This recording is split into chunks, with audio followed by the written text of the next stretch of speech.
안녕하세요, 두두입니다. 오랜만에 영상을 올리게 됐습니다. 요새 좀 바빴는데요.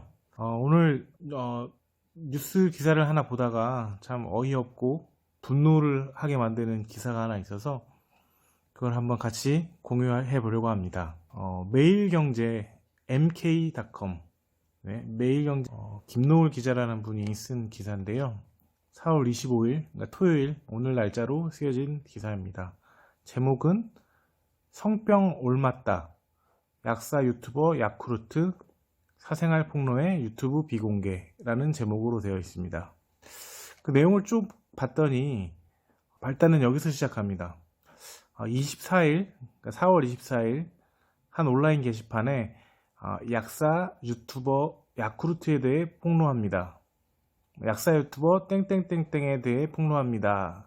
라는 제목의 장문이 게재됐다. 라고 시작되는데요.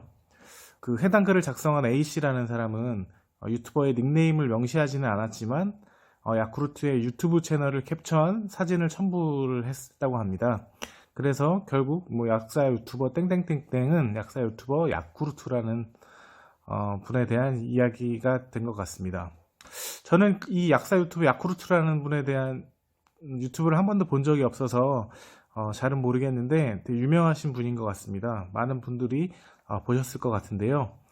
그 A씨라는 분이 작성한 그 온라인 게시판에 작성한 내용을 보면 저에게 씻을 수 없는 상처를 준 그 사람이 약사를 대표하며 계속 유튜브와 방송 활동을 하고 제가 인터넷을 끊지 않는 이상 계속 그 근황을 알게 되는 자체가 너무나 큰 고통이라고 하면서 야쿠르트를 폭로하게 된 배경이라고 밝혔습니다.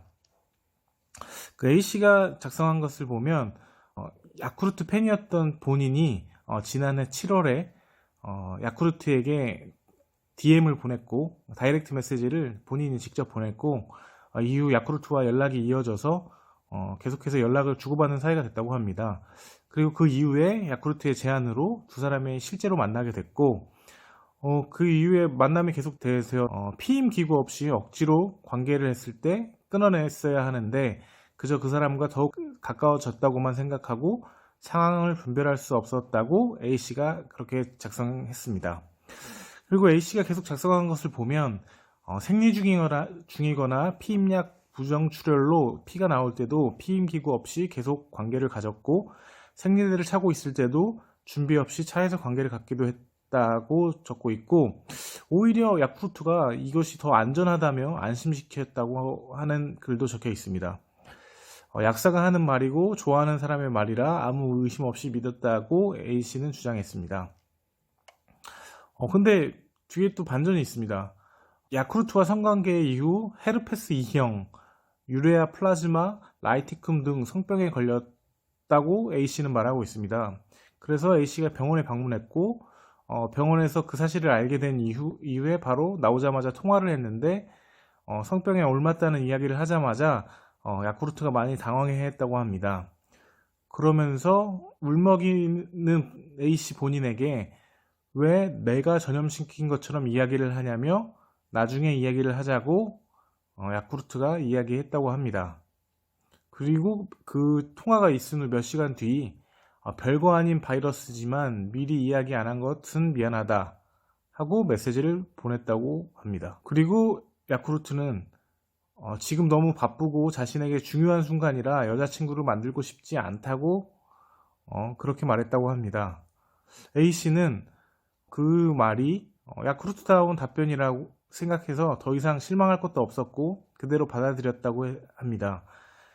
그리고 이 관계를 끝냈다고 생각했고 본인은 통증과 사람에 대한 배신감으로 죽고 싶다는 생각만 하며 지냈다고 고소했습니다.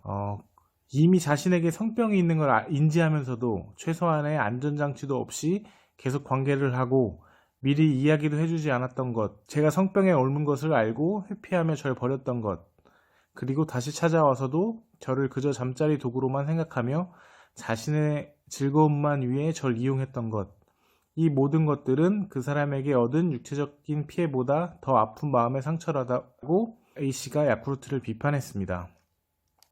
이 글이 공론화되자 주요 포털 사이트에 검색어 실시간 순위에 1위에 오르면서 야쿠르트라는 그 이름이 1위에 오르면서 큰 파장을 일으켰고, 그러자 야쿠르트는 자신의 유튜브 채널 영상을 전체 비공개로 전환했고 SNS 게시물 역시 비공개로 바꿨다고 합니다. 근데 이후에 또 그 A씨가 온라인 게시판에 후속 글을 적었는데요. 그 사람에게 연락이 왔다. 집에 찾아오고 자살하겠다고 해서 무서워서 일단 글을 내린다. 라고 종전에 온라인 게시판에 썼던 글을 삭제했다고 합니다. 참, 이 야쿠르트라는 이 약사분이 참 너무한 것 같습니다. 뭐, 본인이 이제 그렇게 대중에게 문매를 맡게 되니까 또 그 A씨라는 분에게 또 연락을 하고 집에 찾아가겠다. 그리고 자살하겠다. 이렇게 말하는 것이 참 그 A씨라는 분의 입장에서는 더 겁이 나고 더 무섭게 느껴질 것 같습니다. 그 전에는 배신감을 느끼고 이용당했다는 생각을 했을 텐데 이제 와서 얼마나 억울하고 답답했으면 그렇게 게시판에 하소연을 하고 게시판에 글을 올렸을 텐데 올리자마자 또 다시 또 2차적으로 이렇게 큰 고민을 하게 만드네요. 여러분은 이 문제에 대해서 어떻게 생각하십니까? 이 사건에 대해서 정말 잘못한 것은 누구일까요? A씨도 그렇고 야쿠르트도 그렇고 누구에게나 잘못은 있겠죠. 하지만 그 누구에게 더 큰 잘못이 있는지, 이것도 젠더 갈등을 일으키는 문제일까요? 그냥 심정적으로 생각해 보면 당연히 이 야쿠르트라는 약사분이 참 나쁜 것 같습니다. 이용할 대로, 이용이라고 하면 이용을 했고, 그렇게 성병이 옮은 것을 알게 되자 그 관계를 끊어내게 됐고, 본인은 현재 유튜버로서 또 약사로서 인지도를 쌓고 잘 나가고 있는데, 이 문제 때문에 발목이 잡히고 싶지 않고, 그렇게 해서 혼자 잘 먹고 잘 살다가 결국, 하지만 그 인터넷을 하게 되면 그 A씨의 입장에서는 야쿠르트의 소식을, 야쿠르트의 영상을 계속 접할 수밖에 없었을 거고, 그로 인해서 정신적으로 계속 힘들었을 수밖에 없을 것 같습니다. 참으로 안타까운데요. 이런 일이 없었으면 좋겠네요. 그래서 함부로 누가 멋지고 하다고 해서 접촉하지 마시고요. 이렇게 메시지 보내지 마시고요. 좋은 사람 잘 만나서 아무튼 이 일도 잘 해결됐으면 좋겠습니다. 야쿠르트 같은 분, 그런 생각하시는 분이 계시다면 생각을 고쳐 먹으시고요. 착하게 삽시다. 주말 잘 보내세요. 감사합니다.